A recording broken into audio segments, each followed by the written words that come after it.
Ну, мы столкнулись с задачей, точнее нет, мы заранее ее решили, что виджеты сами по себе это хорошо, но есть шанс, что какое-то время их не будет никто заполнять, никто не будет писать комменты или, не знаю, никто не будет проявлять какой-то активности.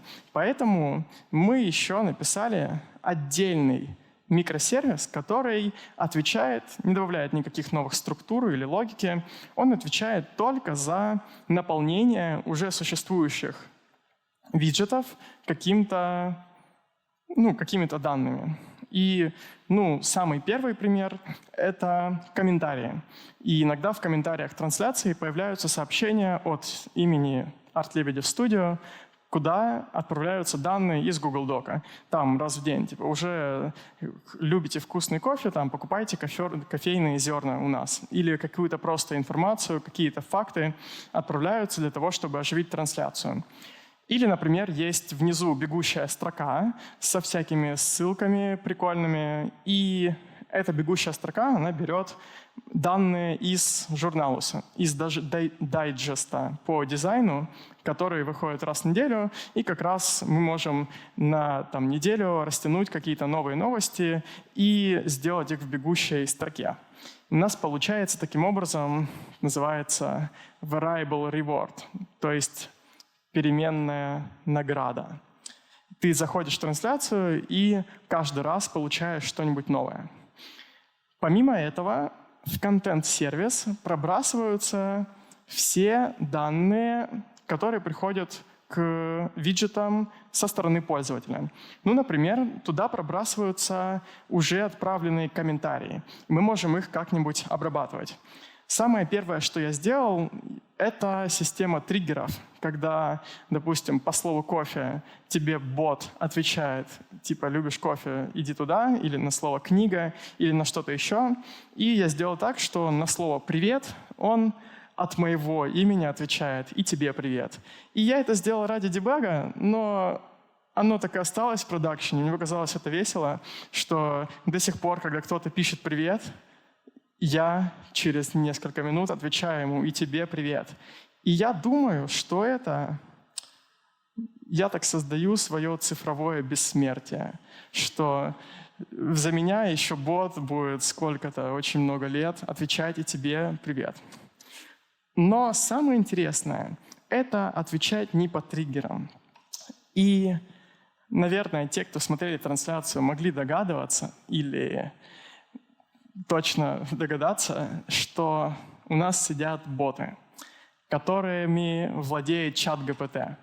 И все комментарии, которые длиннее 5 слов, они отправляются к боту, и он отвечает на них. И здесь сейчас будет такая небольшая смесь из социального и промпт-инжиниринга. И сейчас будет немножко эйджизма. Простите, это нужно было для хороших результатов. Промпт выглядит вот так. Вводная часть. Представь, что ты находишься там-то в чате, пользователь так прокомментировал, и вставляется сообщение пользователя. В том числе вставляются сообщения, которые, например, отправляет наш бот, там про кофе или про книги. Потом мы задаем ограничения. Говорим, что ответ должен быть коротким. Нам не нужно, чтобы чат ГПТ вываливал нам огромную тираду на 3 абзаца. Это будет некрасиво и понятно сразу. Поэтому короткие предложения, и ответ должен быть неформальным. Попытаться немножко подвинуть стилистику.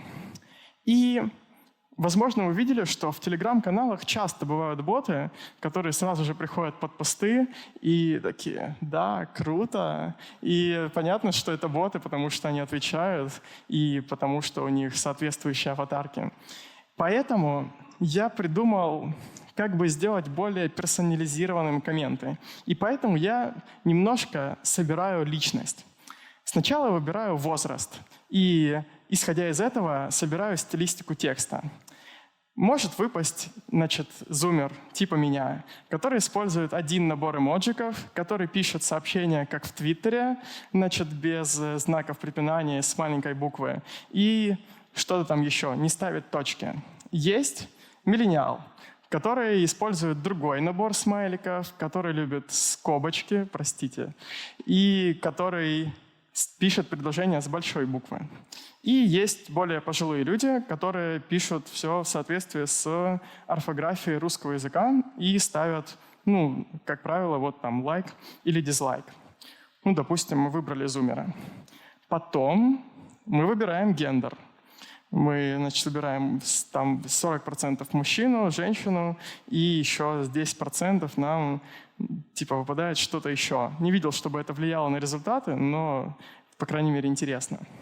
И потом мы выбираем фактор отношения к студии, потому что нам не прикольно, если все будут отвечать «да, какой классный дайджест».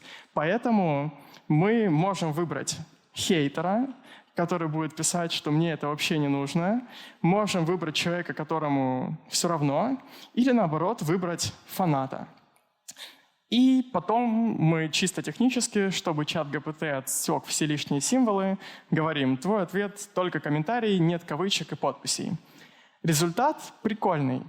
Он, конечно, обладает своей стилистикой, но в целом это на порядок лучше, чем классические боты, которые сидят в Телеграме.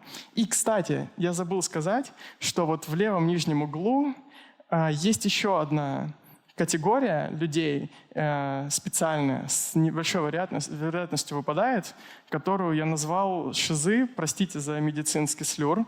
И там написано, типа, пиши так, как будто ты просто прошелся по клавиатуре пальцами. И никто не подумал, никто, когда смотрит трансляцию, не думает, что кто-то будет писать бота для того, чтобы он писал тебе вот такие сообщения. И это тоже добавляет какую-то живость.